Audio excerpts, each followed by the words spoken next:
Well, good morning, Hammers.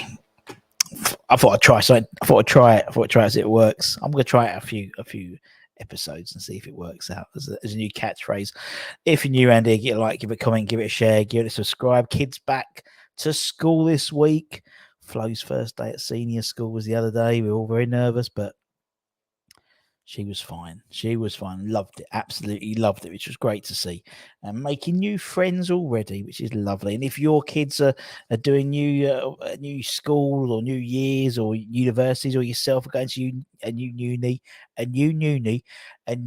university or new college, a new job, whatever you do, good luck and be like West Ham and be massive. Go smash it. Now, this is a continuation of a video that Anton did, a part deux, some may say, to a video that Anton did the other day talking about the Afcon. And this is particularly poignant as you know, as this week, as we'll have on Thursday, you've got Ghana are in their final qualifying match against Central African Republic. If they win that or get a draw, they qualify for the Afcons. Also, Thursday we've got the Saudi Pro League transfer window closes at 10 o'clock UK time. So this is on the assumption that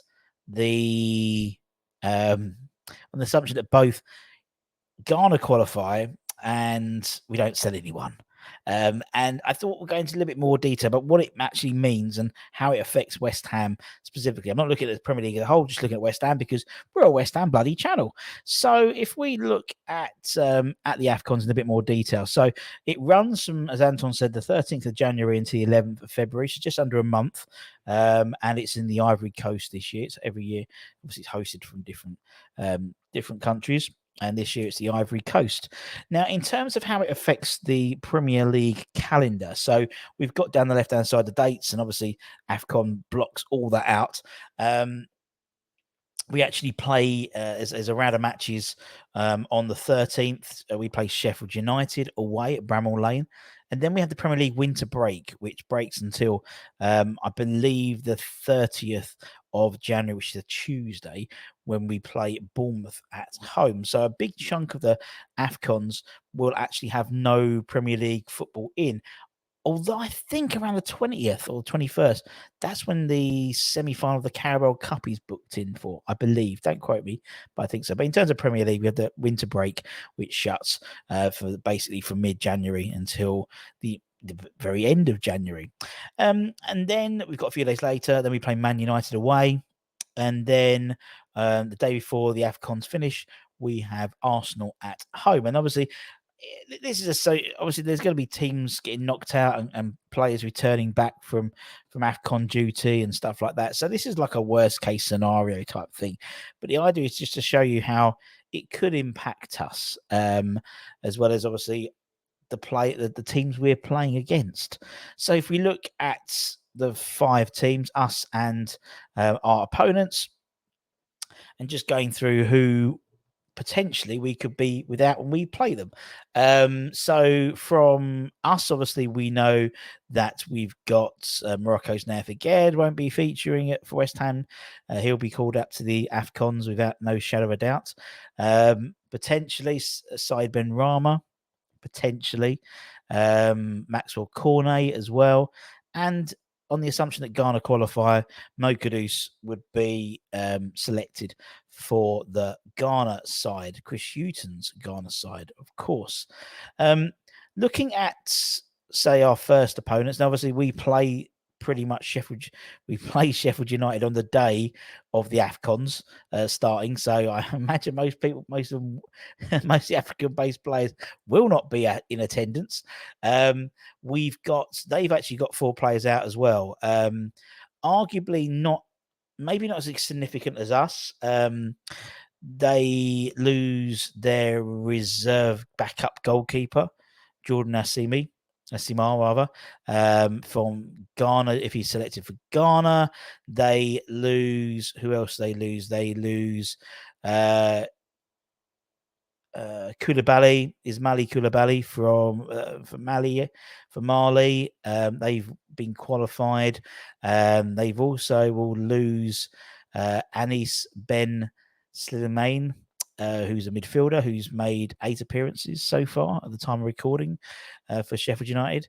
And they'll lose their Ivorian striker, Benny Traore. So those are the 4 they would lose. So potentially not as key to them as ours are. Well, definitely, I'd say 2 of the 3 for us, to be fair.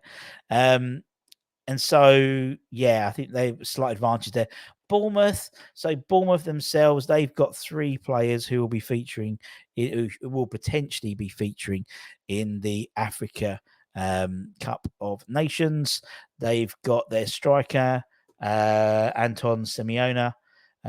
He will be playing there. They bought the guy from, I think it's Bristol City. They bought him from a while ago. Hamid Traore, the midfielder, the Ivory Coast, and also they will be losing. Now they're losing a goalkeeper, isn't it? Is it a goalkeeper they're losing? Who else are they losing? There's someone else.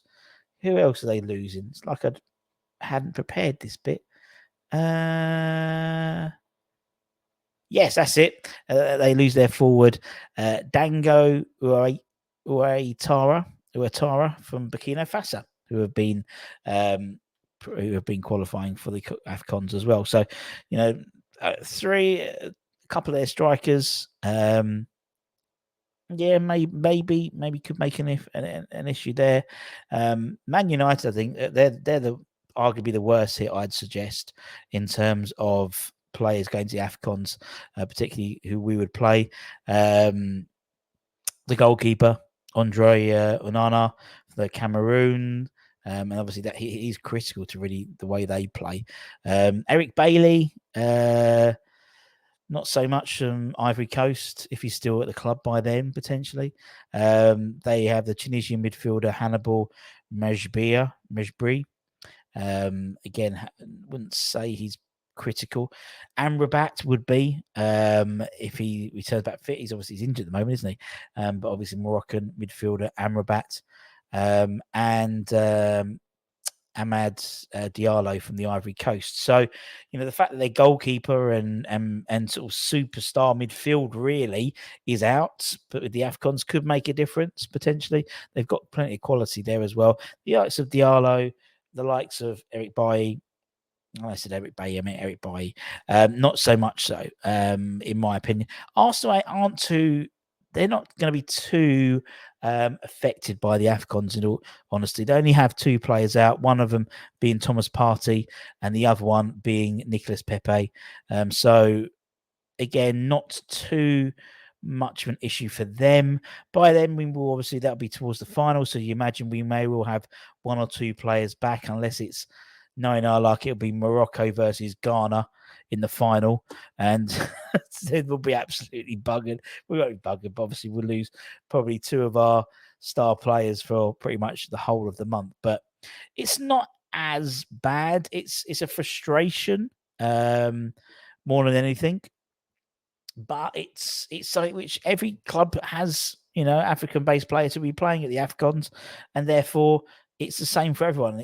Some to more extremes than the others, but it's there's not really much you can do, to be honest. But it's not too bad. As there's 4 games potentially, we would be without a number of our African-based players for in terms of the Premier League. So that's a tenth. Just over a tenth of the Premier League games. But anyway, let me know what you think, and hopefully it helps. Hopefully it helps quell some fears.